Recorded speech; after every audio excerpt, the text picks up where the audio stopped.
Hello guys! Hello Taurus! Welcome dito sa aking channel. Kapalaran 888 para to sa lahat ng mga Taurus. This is general reading from May 1 hanggang May 15 of 2025. Okay, so tingnan natin ano ba ang message, vibration, energy guidance para sa lahat ng Taurus. Okay. First card mo dito Taurus is emotions are running high. Okay? Emotions are running high. Super moon siya. So, sinasabi ng baraha sa'yo dito, Taurus, na from May 1 hanggang 15, it's your birthday month. Sobra-sobra kang magiging masaya siguro. Sobrang happy, contented, satisfied. Sobra kang sensitive. Parang ganon. Sobra kang masaya, kontento sa kung ano yung meron ka. Okay. Next card, tingnan natin, Taurus, kung ano ang message sa'yo ng baraha.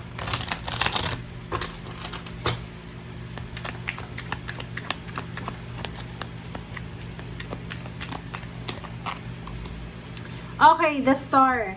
Taurus, sinasabi ng baraha sa'yo dito na emotions are running high because of your dreams. So, parang nakikita ko sa'yo dito, Taurus, na sobra-sobra kang excited, sobra-sobra kang masaya para sa pangarap mo na to eh. Parang abot kamay mo na yung pangarap mo. Or parang mayroon ditong Taurus na excited siya para sa fulfillment of dreams, of goals, or parang sa completion. So, pwedeng graduation, excited ka para sa birthday mo, maybe it's 60th birthday, 50th, or 18th birthday, or kaano man to na celebration na posibleng magdadala sa'yo ng sobra-sobrang kaligayahan.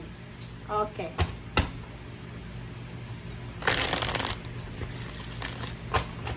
Okay, Taurus.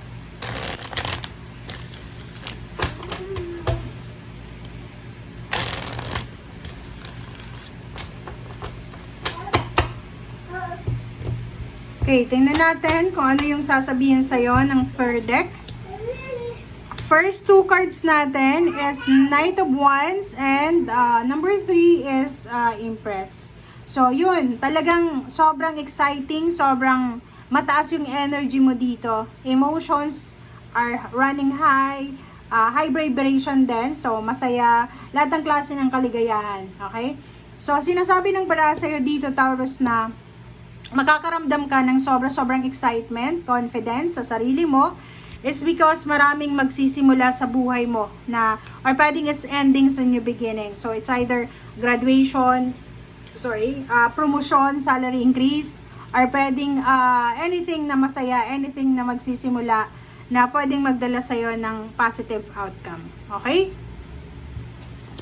Okay, next two cards natin is Ace of Wands and then Eight of Pentacles. So dito, sinasabi ng baraha sa'yo, yung Eight of Wands and then Eight of Pentacles, sinasabi ng baraha sa'yo dito na yon, sobrang excitement, sobrang saya kasi pwedeng tinawagan ka na sa company na ina-applyan mo, sa trabaho na ina-applyan mo. So nakikita ko sa'yo dito, excited ka para sa like for example, first month of your work.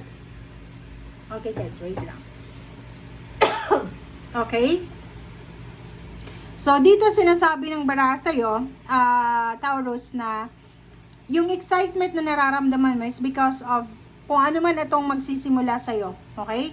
It's either love life, trabaho, negosyo, location, parang ganon, or anything na magsisimula. 'Di ba? So, nandito yung Ace of Pentacles na sinasabi na yun yung isa sa rason kung bakit ka excited, kung bakit ka confident, kung bakit ka mataas yung vibration mo kasi masaya ka talaga eh. 'Di ba? Maraming offer, job offer, international or local, relocation, pwedeng communication din, maraming komunikasyon ang posibleng papasok sa buhay mo. And ang communication na to ay posibleng magdadala to sa'yo ng, kumbaga yun, happiness, fulfillment, and satisfaction. Okay, Zero the Fool and then 2 of swords. So, dito sinasabi ng baraha, meron ditong Taurus na posibleng makakatanggap siya ng offer. It's either international or local offer, a relocation or job or anything na medyo risky siya. So, kinakailangan mong pag-isipang mabuti kung eto bang desisyon na gagawin mo ay makakabuti para sa'yo.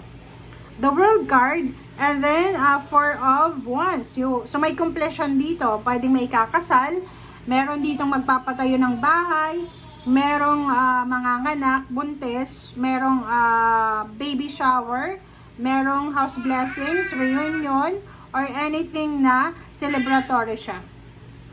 Okay, pasensya na kayo guys sa ingay. Okay, 7 of Wands. Yung 7 of Wands natin dito ay nagsasabi sa inyo na ano man itong matagal mong hinihintay, yun nga, like naghihintay ka ng promosyon, naghihintay ka ng clarity sa trabaho na ina-applyan mo, naghihintay ka ng, like for example, relationship, kasal, like yung naghahanda ka ng kasal, diba? Or naghahanda ka ng anything na pinaghahandaan talaga. Like yung iba, nagpapapayat para sa kanilang contest, like pageant or like kasal, di ba? Nagpapapayat ka.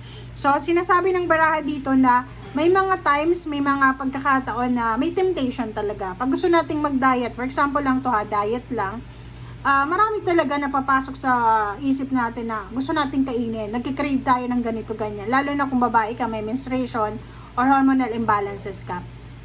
But, dito sinasabi ng barahan na mapagtatagumpayan mo kung ano man ito ng mga hindrances, kung ano man tong mga sagabal na to. And sinasabi ng baraha, huwag kang mag-alala. Okay? Lahat ng mga pinagdaanan mo sa past or present situation ay magiging maganda yan or magiging kalmado na. Okay? So, ibig sabihin, ano man ito na pinagdadaanan natin, may rason talaga yan. Okay? Minsan, yung mga trials natin, ay rason yan para maging strong tayo, para ihanda tayo sa kung ano man na minimithi natin sa buhay. Tulad nito, 'di ba? Ito yung minimithi mo eh. Ito yung pinaka minamanifest mo. So, kung titingnan mo, itong King of Pentacles, sinasabi ng baraha sa'yo dito na financial stability and balance, yun talaga yung wini-wish mo. Yun yung pinagpe-pray, minamanifest, ina-affirm mo.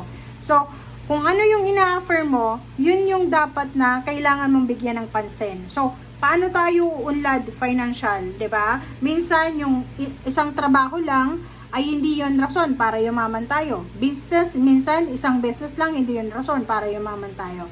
Yung talino, minsan hindi yun rason. So, diskarte, hindi din rason yun. So, kailangan natin na pag-aralan, ano ba yung magagawa ko? Okay? Kailangan natin na maging open sa mga possibilities. Kasi pag close-minded tayo, 'di ba? Yung parang kung ano lang pinaniniwalaan mo, yun lang.